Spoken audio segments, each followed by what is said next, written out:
Hi, my name is Mike, and this is the second of my Cruise America RV walkthrough videos. I'm making this video today on the 30-foot Cruise America C30 vehicle. I know RVing is extremely popular in this country right now, due to coronavirus, and it's sometimes pretty hard to find information about these vehicles online. So I wanted to make this walkthrough to kind of talk about the vehicle and show a few things about it that you might not be able to find on the website. My wife and I have rented these quite a few times, so I consider myself fairly, at least a little bit knowledgeable about them. You know, obviously every trip we're still learning something new, but we really enjoy the lifestyle and, hope to someday own our own RV at some point. And in the meantime, we'll keep on renting, and hopefully this video will be helpful to other people who are also renters like us. So, apologies for the noise in the background. My next door neighbors are demoing their house. But just to give you a little walkthrough on the video, we'll do like my previous video on the 25-foot RV. I'll walk around the vehicle from the outside and show off some of the features on the outside, and then we'll go check out the interior of the vehicle. So one of the first things you can already see on the outside on the 30-foot RV is this huge amount of storage space that the vehicle has, and it's accessible from the rear as well as both sides. You've got this one here has a drain in the bottom, so if you wanted to fill that up with ice, if you're having a boondocking party and can't have a whole lot of beer. Also in the back you have a full-size spare tire. Cruise America does not provide a jack. If you do get a flat, they recommend you call their roadside assistance. You have a hose for your fresh water. Please don't stick this into your septic system. That's for your fresh water. I'll show you the hookup for that here in a second. The back, this one's been dinged a couple times, as you can tell. It does have backup sensors as well as a trailer hitch down there at the bottom. Now, Cruise America used to charge extra to use that trailer hitch. I'm not sure if that's still the case, just because of the additional wear and tear on the powertrain of the vehicle when towing. Over on this side, you have a folding plastic table. I'm not going to take it out right now. It kind of takes two hands, and I'm holding the camera with one hand, but it's just a standard folding table, folding legs. There is a light, as well as two standard household electrical sockets in here. Now, all of the household electrical sockets, as well as the USB ports inside the vehicle, only operate when the vehicle is connected to Shoreline power or the generator is running. The accessory lights, those operate at any time because they operate off the household battery. So we're going to walk our way around the driver's side. We'll just look at all of the different little connections and features. And one of the things I really like about the Cruise America RVs is that they all have these little pin systems to hold all the doors up. So once you open the door, push it into place, it won't fall on your head. We've got a connection for city water as well as a freshwater fill tank. Now, that hose I just showed you a minute ago could screw right into here, or if you stop at a place that only has a water spigot, you can just hook up to that, stick the other end in there, fill up your fresh water, and you're good to go. I like to travel with a full tank of water. I know that makes my gas efficiency a little bit worse, but I'd rather have it and not need it than need it and not have it. Fresh water is something that's pretty important. Even if you're just stopping on the side of the road to use the toilet or whatever, you want to have fresh water. I don't want to get somewhere and find out that their water doesn't work and then not have water for my trip. Unleaded fuel. This is the Shoreline power connector over here. Typically it should be plugged in to that gray box on the inside. This means it draws power from the vehicle's electrical system.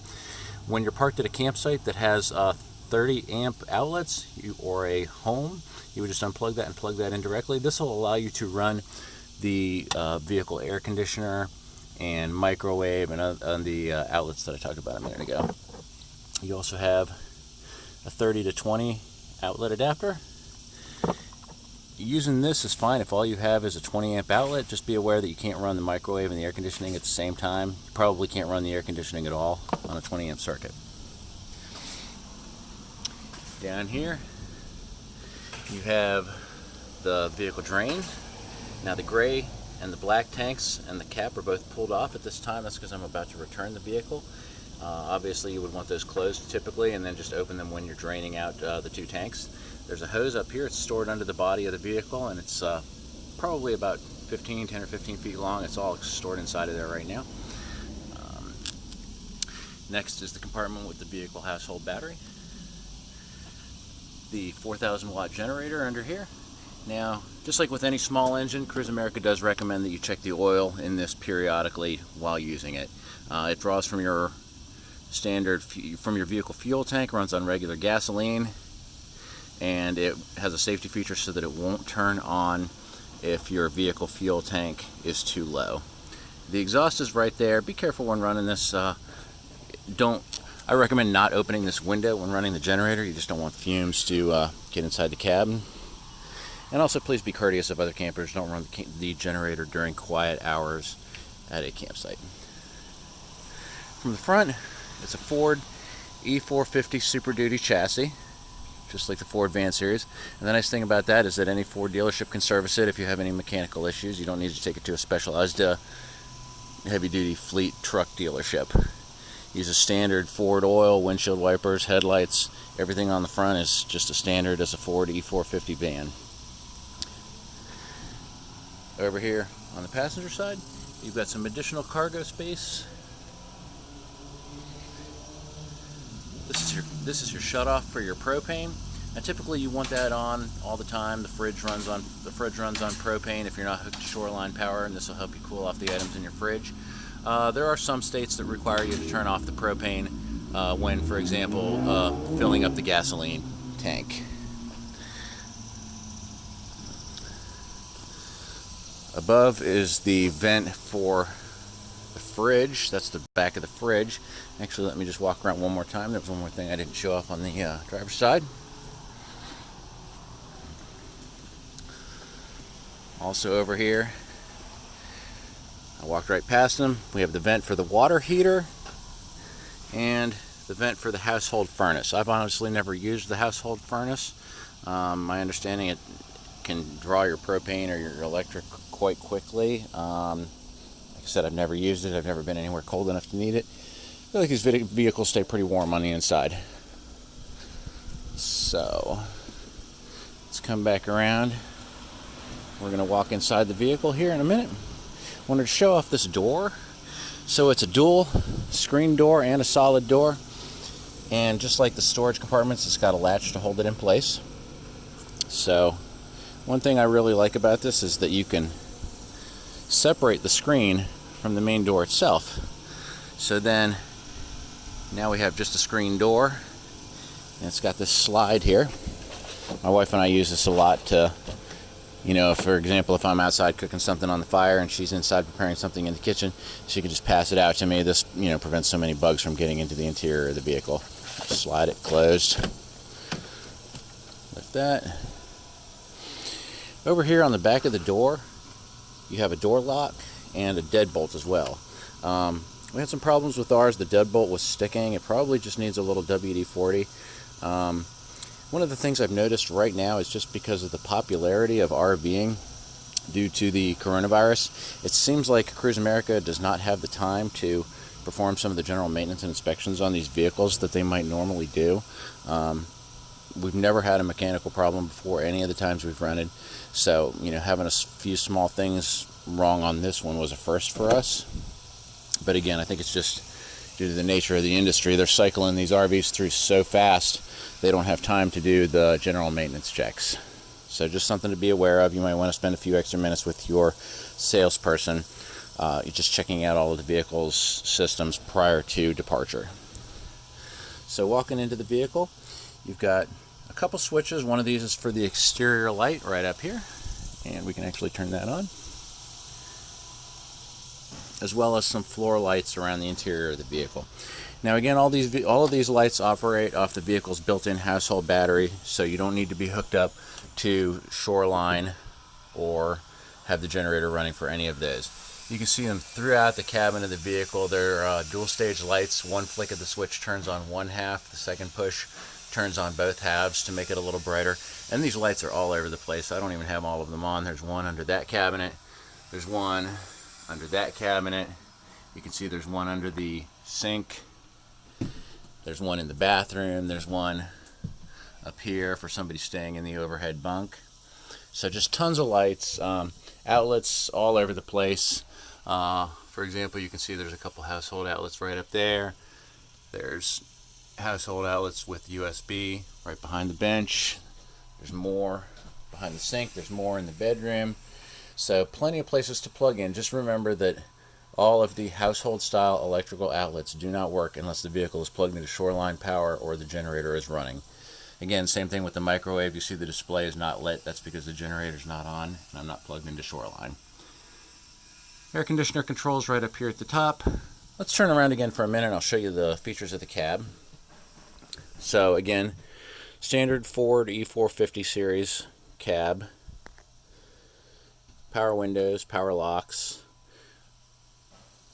The radio does have an aux input and a CD player that says it can play MP3 CDs. I don't own any CDs anymore. I probably haven't owned any CDs in a decade, but if you do, I assume you should be able to listen to them on here. Mileage, trip odometer, tachometer.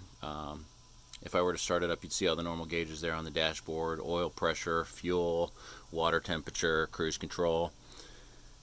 There's an emergency start button down here. I'm just going to focus on that for a moment.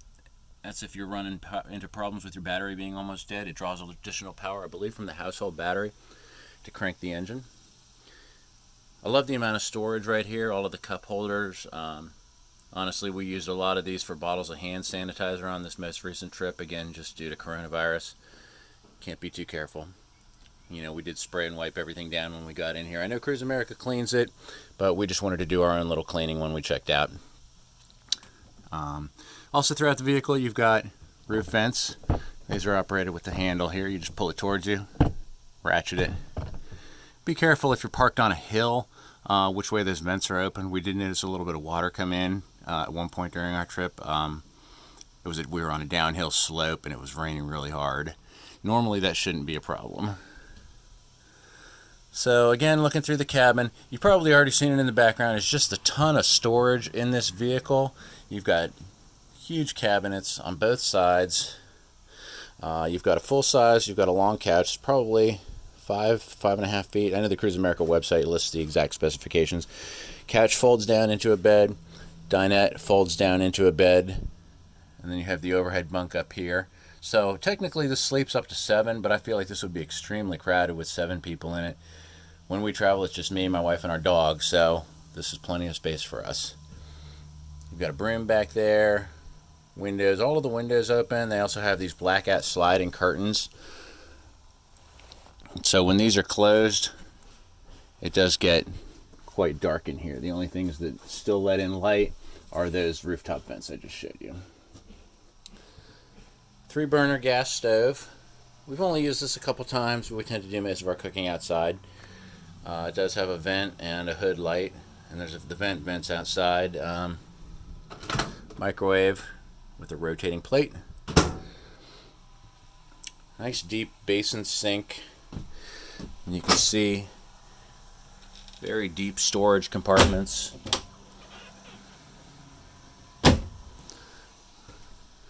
Pretty much everywhere they could, they stuck drawers or cubby holes of some sort. Even down here under the fridge, there's a storage compartment. The fridge is a Dometic two-way fridge. It'll run on gas or electric. Mine is off right now just because I'm getting ready to take it back, but typically what you would do as part of the checkout process, your salesperson at the rental office should help you with this, and that's just to make sure that it's turned on and that it's set in the auto position. In auto, it will run on either propane or electric. Obviously, if you have to have propane or electric for one of those two options to work, typically you should get quite a long time run time on this on propane. Depending on how frequently you use your propane. Of course, if you take a lot of hot showers and wash a lot of dishes, you're going to go through it at a faster rate than if you're just using it to keep your stuff in the fridge cool. I get a lot of questions about the fridge, and I wanted to point out this sticker on here. It says, this refrigerator requires up to 6 hours pre-cooling before use, must be kept level, open refrigerator only as necessary. These fridges are not as efficient as household refrigerators. Please keep that in mind. I did see one person comment that, oh, they were so mad at Cruise America because the fridge ruined $300 worth of groceries. Now look, I don't know how you're packing $300 worth of groceries into this space, but if you are, that's too much. You want to keep your stuff spread out and don't pack it in too closely. Don't open the door any more than you have to. I'm going to turn this power back off just again because we're getting ready to return this. If you stand there with the door open, all the cold air is going to come out really fast. And again, everything needs room for the air to circulate inside. It cools by the air circulating through the inside. And if your stuff is packed in there so tightly that air can't circulate, you're going to run into cooling problems. And the light is out on mine. That's another thing. The bulb is actually missing from there. It's another thing I feel like they would have caught. So here's just showing the inside of the freezer. And again, don't pack your stuff in here too tight. You'll see there's some more hooks scattered throughout the cabin, a smoke detector, some more storage above the door. We like to use this storage compartment for things that we use outside. You know, flashlights, dog harnesses, things that we travel out the door with frequently. Looking back towards the back of the vehicle, there's a couple things I wanted to point out here. This is the control panel. So this shows you everything about the status of the vehicle. You can turn the generator on, the water heater, the water pump, the hours meter that shows the level, the hours usage of the generator. And Cruise America does charge a little bit for generator usage. I think it's $3.50 an hour, so just something to be aware of if you're using the generator a lot. The water pump you need to turn on if you want water pressure somewhere where you're not connected to city water. This provides water pressure for the sink, the toilet, the bathroom sink, and the shower. So we press the levels test. Just shows everything is low, fresh water is full, LP gas is at 2/3, the battery is fully charged. And then again, you take your finger off of that and the levels test goes dark again. So you do want to walk by. I probably check this more often than necessary. I'll press that button and check it almost every time I walk by the control panel. So again, more storage above the sink. You've got some compartments for plates, bowls, cups. All these cabinet doors latch. These are a little bit crooked on here. So walking back a little further towards the back, you'll see there's some more lights. Lots of lights throughout here. Stand-up separate shower with a plastic door. Another issue we ran into ours, and again, I feel like this is something they would have caught if they weren't just so busy right now due to coronavirus, is that on ours, some of the wheels are out of the track, so it's pretty tough to open and close the shower. You can see that up here as well. So it does open and close, it's not as smooth as it would be. You kind of have to grab it and yank it. If these wheels were properly in the track, that wouldn't be a problem.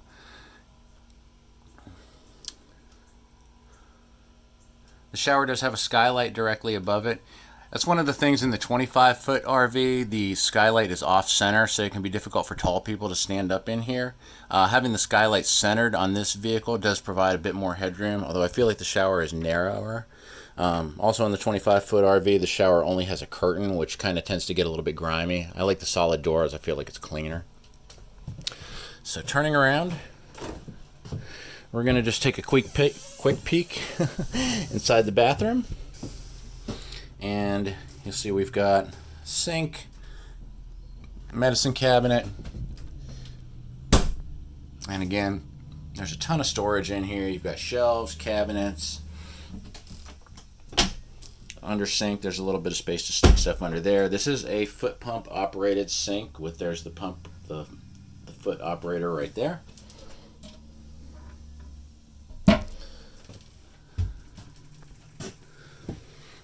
Few more hooks up there. Now you can close this door and it provides a little bit of privacy when taking a shower. You also have a curtain back here in the bedroom that you can use to kind of separate it off the bedroom area. Now this one is, again, this is a little something that's kind of broken on this one. This RV has been well used. So normally that should latch to provide sort of like a partition. It's kind of broken on this one. Like I said, we've never had mechanical problems with an RV before this one, and you know, it was perfectly livable, but just stuff to be aware of. So back here in the bedroom, this is something I really like about the 30-foot RV as opposed to the 25-foot RV, is you are able to get in and out of the bed from both sides. On the 25-foot model, the bed is in the corner, and if you're sleeping with your spouse and one of you wants to get up, you may have to crawl over the other. Also, we've got a lot of storage in here. Over the bed, several big storage compartments, drawers, coat closets. These are very deep. It's probably pretty hard to tell in the video how deep they are, but it's a very deep closet with a bar. Same thing down the other side. You've got a drawer.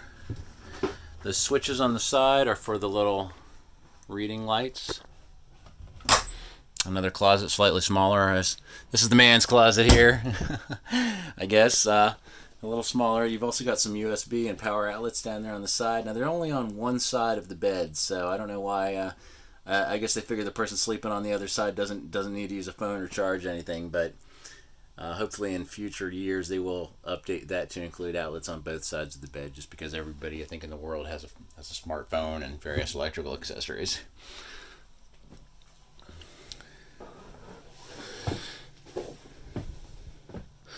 So that's pretty much it. I do appreciate you watching my videos and liking and giving me a thumbs up and subscribe to my channel if this video was helpful for you. Feel free to leave any comments in the comments section. I'll try to answer this as best I can. One thing, don't ask questions about how much this costs. There's just simply too many variables. The size of the vehicle you rent, the time of year, if you rent peak season or off-peak season, how often you run the generator, how many miles you drive, whether you order any of the optional kits like the bedding kit or the kitchen kit.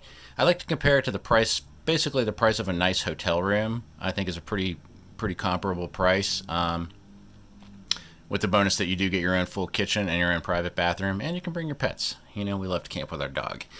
And, you know, so that being said, your price may range from $90 up to $300 a night, you know, again, depending on all those variables I just mentioned. Your best bet is to go to the Cruise America website and plug in the details of your specific trip, which will give you more accurate pricing. So, any other questions, feel free to ask them in the comments. Like I said, this vehicle had a few mechanical problems, I think just due to the rapid turnaround that they're going through right now, due to coronavirus. It's very safe. I feel like it was pretty easy to drive. You know, I've driven big cars and vans and trucks most of my life. If all you've ever driven is a Miata and you go to drive something like this, you might have kind of a hard time because of the size. It is a big vehicle. It's about, just off the top of my head, it could be 12,000 pounds. I suppose I could check in the door. And 30 feet long is a pretty big thing to drive. But it's not hard to drive. It drives like a, you know, like a van or a truck. And we really like it. We really enjoy camping in them and going to various state parks and campgrounds throughout our region of the country. I hope this video has been helpful to you. If it was, please like and subscribe. Feel free to ask any questions in the comment. Thank you so much, and stay safe out there.